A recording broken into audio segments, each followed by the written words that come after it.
இன்றைக்கி வந்துட்டு எங்கள் பாட்டி பண்ணுற மாதிரி மீன் குழம்பு நான் ரெடி பண்ண போகிறேன். ரொம்ப ரொம்ப சிம்பிளாக தான் இருக்கும். பட் டேஸ்ட் வைஸ் வந்து சூப்பராக இருக்கும். உங்களுக்கு வேணும் அப்படின்னா நீங்கள் வந்துட்டு கண்டிப்பாக ட்ரை பண்ணி பாருங்கள். நான் பண்ணுறதை உங்ககிட்ட ஷேர் பண்ணுறேன். என்னையை பார்த்து நீங்கள் அப்படியே வைக்கணும் அப்படின்னு நான் சொல்லலை. ஓகேவா?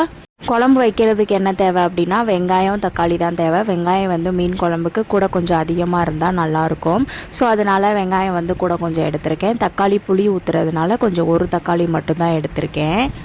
இப்போ வந்துட்டு பாப்பா வந்து என்ன பண்ணிகிட்ருக்கா அப்படின்னா அவளுக்கு ஸ்கூல் லீவ் விட்டுட்டாங்க. பட் ஆனால் அவள் என் கூடயே தான் இருந்துகிட்ருக்கா. என்ன பண்ணணும் அப்படின்றது தெரியல. இன்னும் 2 நாளில் ஊருக்கு போயிடுவாங்க மேடம். ஓகே, நம்ம வந்துட்டு இப்போ மீன் குழம்பு வைக்கலாமா? சைடில் வந்து சோறை வேக வச்சுட்டு நம்ம குழம்பு வைக்கிறதுக்கு ரெடி பண்ணியாச்சு. கடாயை வச்சுட்டு எண்ணெய் வந்து நல்லா சூடாகவும் அதில் வந்து நம்ம கட் பண்ணி வச்சுருக்க வெங்காயம் தக்காளியை போட்டு அதுக்கு முன்னாடி என்ன சேர்க்கணும் அப்படின்னா கடுகு வெந்தயம் ஒரு 4-5 வெந்தயம் கருவேப்பிலை எல்லாத்தையும் சேர்த்து நல்லா கிரேவி பதத்துக்கு வதக்கி விட்டாச்சு. மீன் மசாலா அப்புறம் வந்து வீட்டில் ரெடி பண்ண மசாலா இது மட்டும் தான் போட்டிருக்கேன். உங்களுக்கு என்ன தேவையோ அதை எக்ஸ்ட்ரா கொஞ்சம் ஆட் பண்ணிக்கோங்க.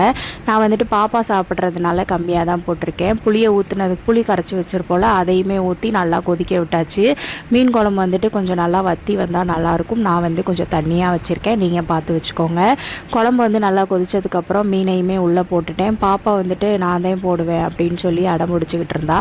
சரி உன் ஆசையை யாருக்கு எடுக்க, நீயும் ஒரு மீனை போடு அப்படின்னு சொல்லிட்டு அவள் கையால் ஒன்று எடுத்து கொடுத்த மீனையுமே நான் வாங்கி போட்டுட்டேன். எடுக்கிறதுக்கே பயப்படுறா பாருங்கள். நெக்ஸ்ட் வந்து சோறுமே ரெடி ஆயிடுச்சு. மீன் குழம்புமே நல்லா தகதகன்னு கொதிச்சு வந்துருச்சு. அதுக்கப்புறம் வந்துட்டு ஃபைனலாக நம்ம கொத்தமல்லி இலையை சாரல் மாதிரி தூவி விட்டு நம்ம இறக்கிட்டு சாப்பிட வேண்டியதான்.